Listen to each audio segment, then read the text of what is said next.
बंधुगण नमस्कार। कौन डबल इंजिन सरकार ओडिशा अर्थनीति रे कलाकना बुले दब कि लगुच तो सैया मु एपिसोड नंबर 258 रे कही केमिति राज्य रे मोहन सरकार आसीबा पर ठारू प्रधानमंत्री आवास योजना रे ओडिशा को टंका आसीबा कमी जाइछि। मनरेगा रे ओडिशा को केंद्र रु अर्थ बहुत आसुथिला। एबे तैयारी होइतिबा नुवा आईन VBG रामजी ता अंतर्गत ओडिशा को अर्थ आसीबा कमिजिब। ओडिशार केंद्रीय कर अंश मध्य 4.528% रु 4.420% को कमिछि। निकटरे गोटे ओडिया खबर कागज रे प्रकाशित खबर अनुसार क्षुद्र अणु और मध्यम शिल्प MSME क्षेत्र में सारा देश पर केंद्र सरकार 20,000 कोटी टंका देइछंती, किंतु सेतिरु ओडिशार भाग पड़ी मात्र 32 कोटी टंका।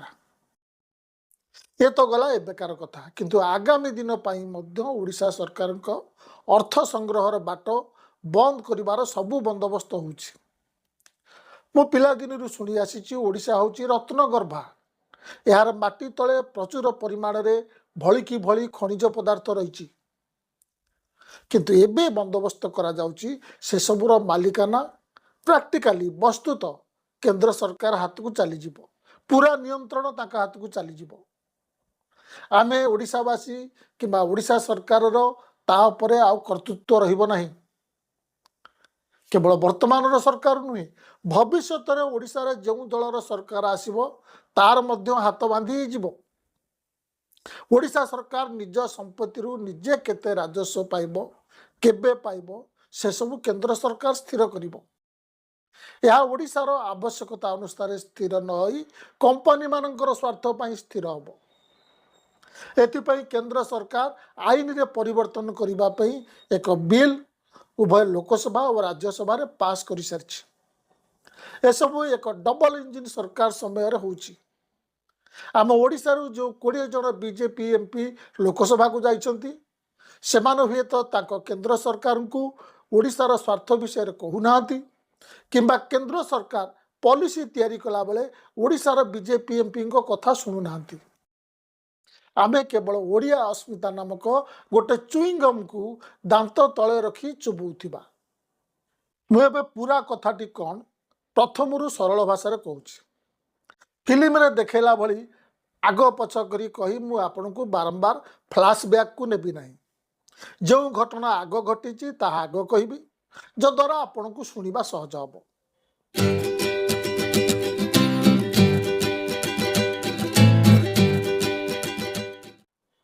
प्रथमे शुणंतु, मु आज जो विषयटा कहूछि सेतिर पुराना नियम कम थिला।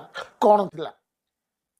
1957 रु गोटिया आईन अछि, तार ना हला MMDR एक्ट बा mines and minerals development and regulation act 1957। सेतिर लेखा थिला केंद्र सरकार खनि गुड़िकर नियंत्रण एवं खनिर विकास दायित्व नब, अर्थात खनि काम किपरि हेबो, लाइसेंस किपरि दिया जिवो, खनिज पदार्थ किपरि बाहर करा जिवो, ए सबु उपरे केंद्रर नियंत्रण थिला। नियंत्रण थिला अर्थ नुहे खनिर संपूर्ण मालिकाना केंद्र पाखरे रहिबो, किंबा केंद्र निजे खनि चलेइबो। यार अर्थ होची कंपनी मानकू राज्य लाइसेंस लीज किपरि दबो, केउ शर्त रे दबो, किए लीज पाइबा को योग्य हबो, केतो समय पाई लीज दिया जिवो, खनिज पदार्थ किपरि बाहर करा जिवो, संरक्षण किपरि हबो, रॉयल्टी केते हबो, एसबुर मौलिक ढांचा केंद्र तैयारी करिवो, राज्य ताहाको मानिवो। लुहा पत्थर, कोयला, बक्साइट, चून पत्थर, लिथियम एसब मेजर मिनरल्स विषय रे केंद्र सरकार काम थिला। से माने नियम तैयारी करथिले, मंजूरी दउथिले, शर्त निर्धारण करथिले। राज्य सरकार खनि लीज दउथिले, किंतु से माने केंद्रर एसबु नियम और शर्त अनुसार ही देवाको बाध्य थिले। केतक गुरुत्वपूर्ण खनि रे केंद्रर पूर्व अनुमोदन लागुथला।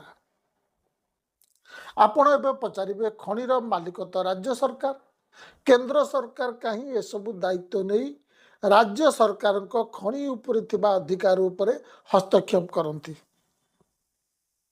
ତେବେ ଏହା ପଛରେ ଗୋଟିଏ ଯୁକ୍ତି ଅଛି।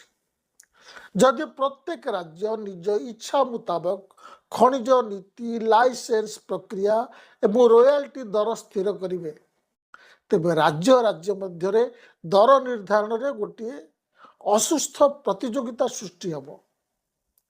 ଗୋଟିଏ କେନ୍ଦ୍ରୀୟ ଆଇନ ହେବା ଦ୍ୱାରା ସମଗ୍ର ଭାରତ ପାଇଁ ଗୋଟିଏ ନିୟମାବଳୀ ସ୍ଥିର ହୋଇପାରିଲା। ଦ୍ୱିତୀୟ କଥା, ଲୁହା, କୋଇଲା, ମାଙ୍ଗାନିଜ, ବକ୍ସାଇଟ୍ ଏବଂ ଆଣବିକ ଖଣିଜ ଯେମିତି ୟୁରାନିୟମ ଏଭଳି ଗୁରୁତ୍ୱପୂର୍ଣ୍ଣ ଖଣିଜ ପଦାର୍ଥ ଗୁଡ଼ିକର ଦେଶର ଶିଳ୍ପାୟନ, ଭିତ୍ତିଭୂମି ଓ ପ୍ରତିରକ୍ଷା ପାଇଁ ମଧ୍ୟ ଅତ୍ୟାବଶ୍ୟକ।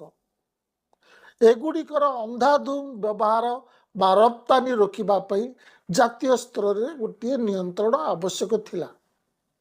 ଏମିତି ଆହୁରି କାରଣ ଅଛି ଯେଉଁଥିପାଇଁ 1957ର ଏହି MMDR ଆକ୍ଟ ବଳରେ କେନ୍ଦ୍ର ସରକାରଙ୍କୁ ଏସବୁ ଦାୟିତ୍ୱ ଦିଆଯାଇଥିଲା। ଅବଶ୍ୟ କେତେକ ଦୃଷ୍ଟିରୁ ରାଜ୍ୟମାନଙ୍କର ଏହି ଆଇନଗତ ବ୍ୟବସ୍ଥା ଯୋଗୁଁ ଅନେକ ଅଭିଯୋଗ ଆସିଥାଏ।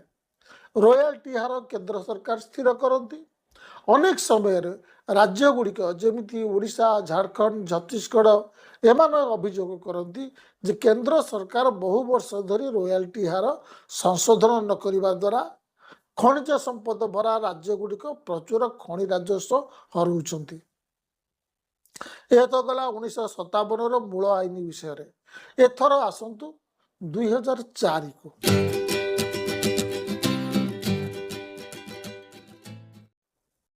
2004ରେ ଓଡ଼ିଶା ବିଧାନସଭାରେ ଗୋଟିଏ ଆଇନ ପାରିତ ହେଲା ଓ ଫେବୃଆରୀ 2005ରୁ ସେଟା ଲାଗୁ ହୋଇଥିଲା।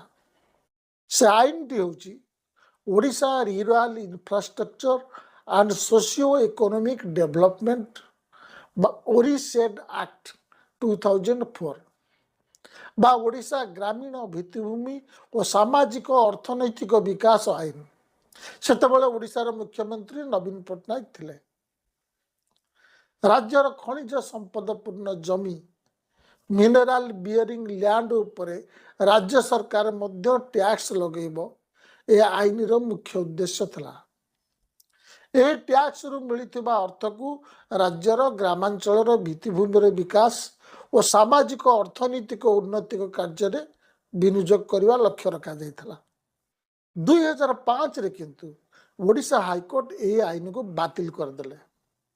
ହାଇକୋର୍ଟ ରାୟ ଦେଲେ ଯେ ଖଣିଜ ଦ୍ରବ୍ୟ ଉପରେ ଟ୍ୟାକ୍ସ ଲଗାଇବାର ଅଧିକାର ରାଜ୍ୟ ବିଧାନସଭା କ୍ଷମତା ପରିସରଭୁକ୍ତ ନୁହେଁ, ବରଂ ଏହା କେନ୍ଦ୍ର ସରକାରଙ୍କ ଅଧୀନରେ ଆସୁଛି।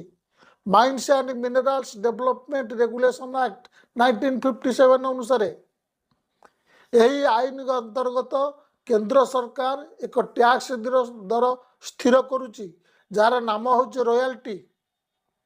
ଏହା ବାଦ ଓଡ଼ିଶା ସରକାର ଆଉ କୌଣସି ଟ୍ୟାକ୍ସ ଲଗାଇ ପାରିବେ ନାହିଁ।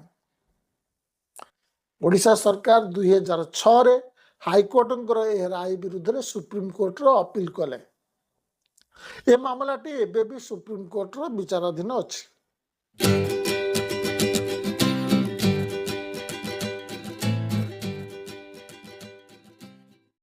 ବନ୍ଧୁଗଣ, 2024 ଜୁଲାଇ 25 ତାରିଖରେ ଏ ବିଷୟରେ ଗୋଟିଏ ନୂଆ ମୋଡ଼ ଆସିଲା। ସେଦିନ ସୁପ୍ରିମକୋର୍ଟର 9 ଜଣିଆ ସମ୍ବିଧାନ ପୀଠ ଆଉ ଗୋଟିଏ ମାମଲାରେ ଗୋଟିଏ ଗୁରୁତ୍ୱପୂର୍ଣ୍ଣ ରାୟ ଦେଇଥିଲେ।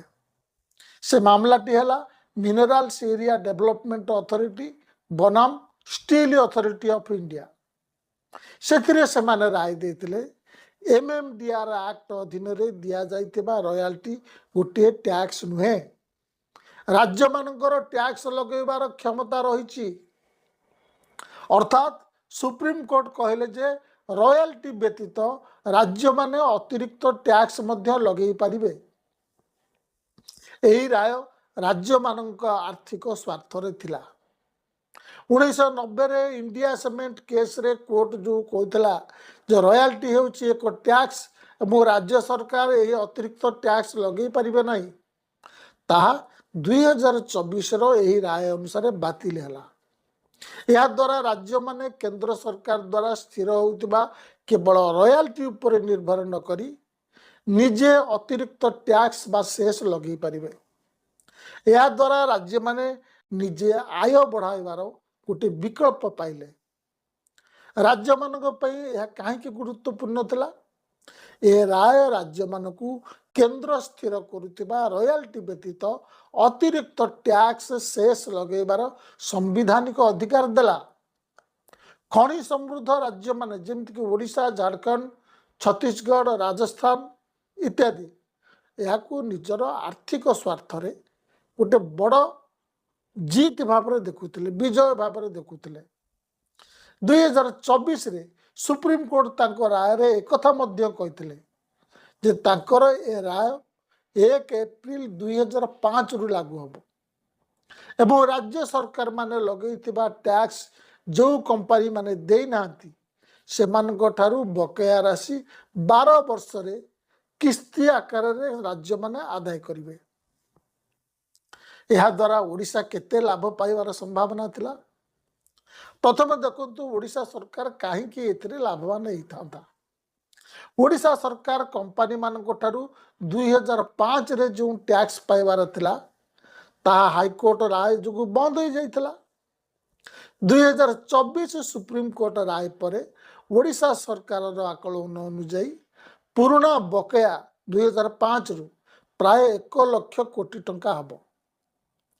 तेणु ए बाबद ओरिसेड एक्ट अधीन रे प्रति वर्ष नुआ आय आसिबो प्राय 12,000 कोटी टंका। यही राशि 12 वर्ष रे एप्रिल 2026 रु किस्ती रे आसीबार कथा थिला, किंतु एठी टिके असुविधा थिला। 2024 रो ए राय परे मध्य 2006 रे ओडिशा सरकार सुप्रीम कोर्ट रे हाईकोर्ट को राय को बातिल करबा पे जो अपील करथिले ताहा किंतु विचाराधीन थिला। राज्य बीजेपी सरकार कहला जे हाईकोर्ट को राय बातिल न हबा पर्यंत बा ओरिसेड एक्ट पुनर्स्थापित न हबा पर्यंत 12टी किस्ती रे आदाय हेबाकु थिबा बकेया टैक्स सेमाना आदाय करि परिबे नाही। 2024 अगस्त के सेप्टेम्बर रे सरकार एडवोकेट जनरल पीताम्बर आचार्य को मामला शीघ्र निष्पत्ति पाई सुप्रीम कोर्ट रे चाप पकेबा को कहले। आज पर्यंत से केसटा विचाराधीन अच्छी। को केसटा ना जोटा 2004 रे नवीन पट्टनायक आनिथिले एवं 2005 रे कार्यकारी करथिले, किंतु हाईकोर्ट ताको रोकी देथिला। तबे जेहेतु अन्य एक केस रे सुप्रीम कोर्ट ए बाबद रे राज्य मानक सपक्ष रे राय देले 2024 रे, तेणु ए केस रे मध्य समान कथा कहिबे। ए टेबुल देखंतु, ए टेबुल रे देखा जाउची जे भारतर केतक राज्य खनि उपरे अतिरिक्त टैक्स सेस जो लगैतिले सेटा आदाय करछंती कि नाही। झारखंड और तमिलनाडु एबे भी निज द्वारा निर्धारित टैक्स आदाय करछंती। कर्णाटक यहाको अटकई रखिछि। आ ओडिशा 2024 सुप्रीम कोर्ट राय परे नुआ दाबी उठेई नाही।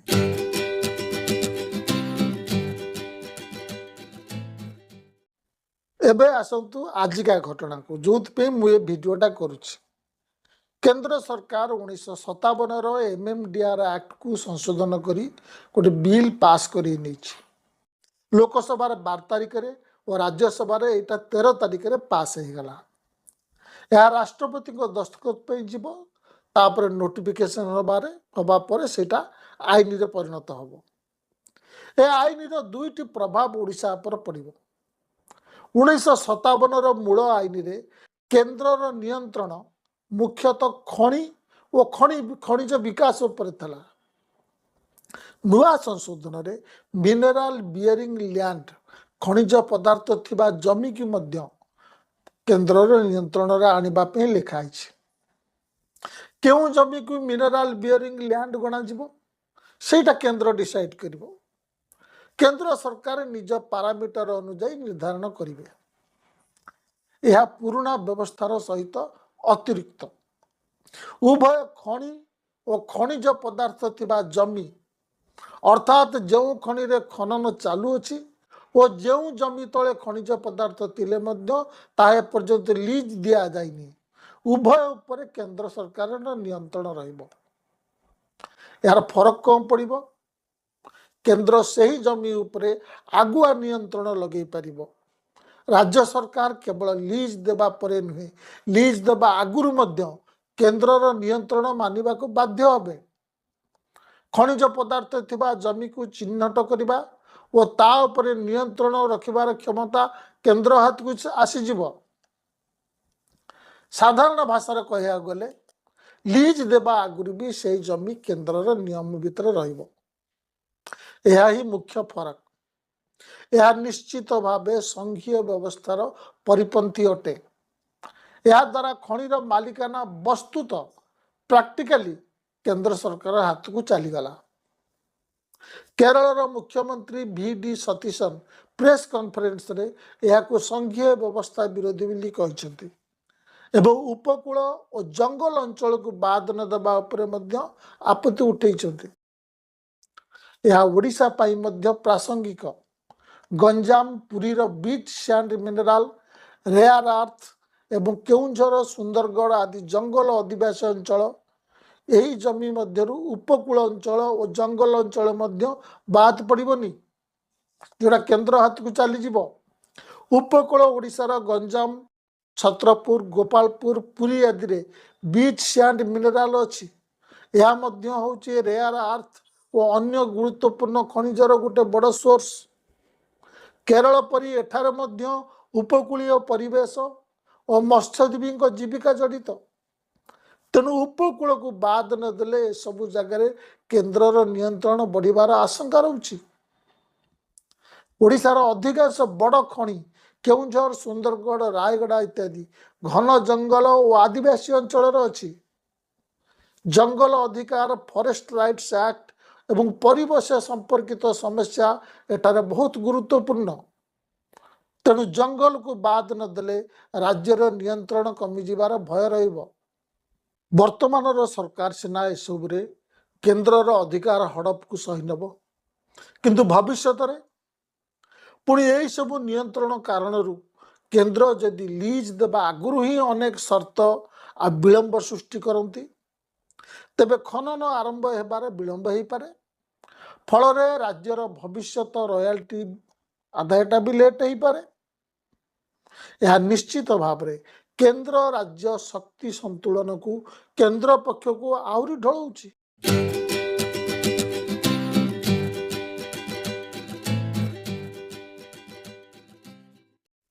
ଏହାର ଆଉ କ'ଣ ପ୍ରଭାବ ପଡ଼ିବ?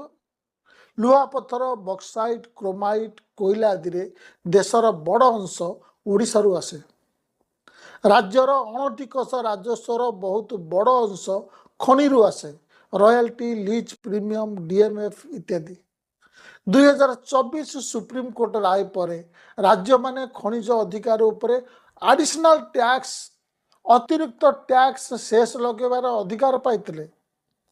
ଏହା ଓଡ଼ିଶା ପାଇଁ ଗୋଟେ ବଡ଼ ରାଜସ୍ୱ ସୁଯୋଗ ଥିଲା।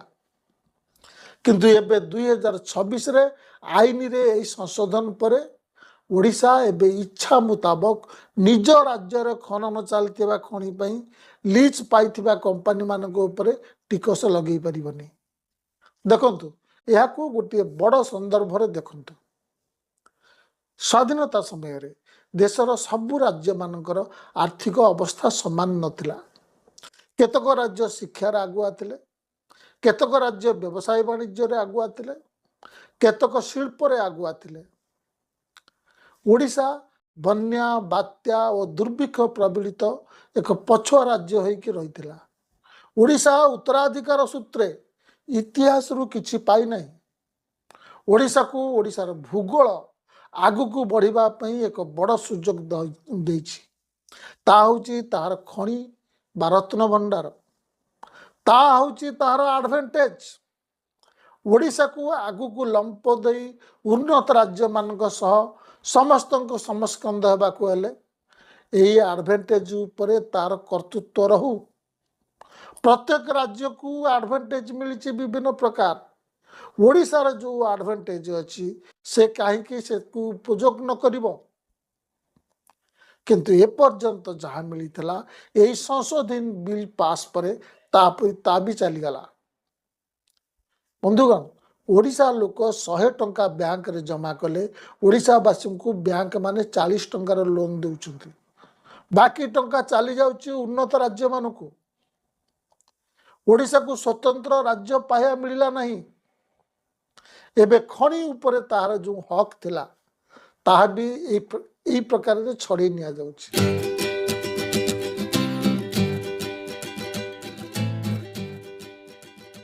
2026 एमएमडीआर अमेंडमेंट बिल रे आउ गोटे गुरुत्वपूर्ण धारा अछि जो टैक्स सेस बा लेवी यही संशोधन आईन लागू हेबा पूर्वरु राज्य सरकार आदाय करि पार नांती बा जमा होई नाही सेगुड़िक अवैध बोली गणाଯିବ ए आईन रे लिखा अछि अर्थात जदि राष्ट्रपति स्वाक्षर पर एटा आईन हो जाए जोटा कि हम एवं सेतबेलू ओडिशा से बकेया राशि आदाय करि पार न थाए जोटा 2005 रू अणा जिबार थिला तेबे सही 1 लाख कोटी टंकार दाबी बातिल हो जावार संभावना रही बातिल हो जिवो बंधुगण ए संशोधन बिल सपक्ष जुक्ति दि जाउची जे एहा द्वारा कंपनी मानकु त्राही मिलिबो राज्य सरकार माने कुआडे मन इच्छा जो टैक्स लगौतिले सेथि जगु सेमानकर खर्च बढ़िवा सहित धातुरु तैयारी विभिन्न जिनिसर दर मध्य बढ़ुतला और दर बढ़िबारु से माने से सब को एक्सपोर्ट करि पार नथिले किंतु जहार जिनिस से तो दर फिक्स करिवो ना जदि मालिक दर बढ़ाइबा द्वारा जिनिस बिक्री कमी जीवो से तो बाध्य हब दर कमेइबा ये तो बजार नियम खणी ये नियम कहीं लागू हेनी द्वितीयतः मुद्रास्फीति बढ़ुवा सत्वे बा टंकार मूल्य कमी चली सत्वे केंद्र सरकार अनेक गुड़िए खनिज पदार्थ उपरे रॉयल्टी दर प्राय 2012 और 2014 रु वृद्धि करिनाई आमको किंतु टीवी माध्यम कह जाउची तमे खुशी हुआ कारण ओडिशा रु 3 जन मंत्री होइछन्ती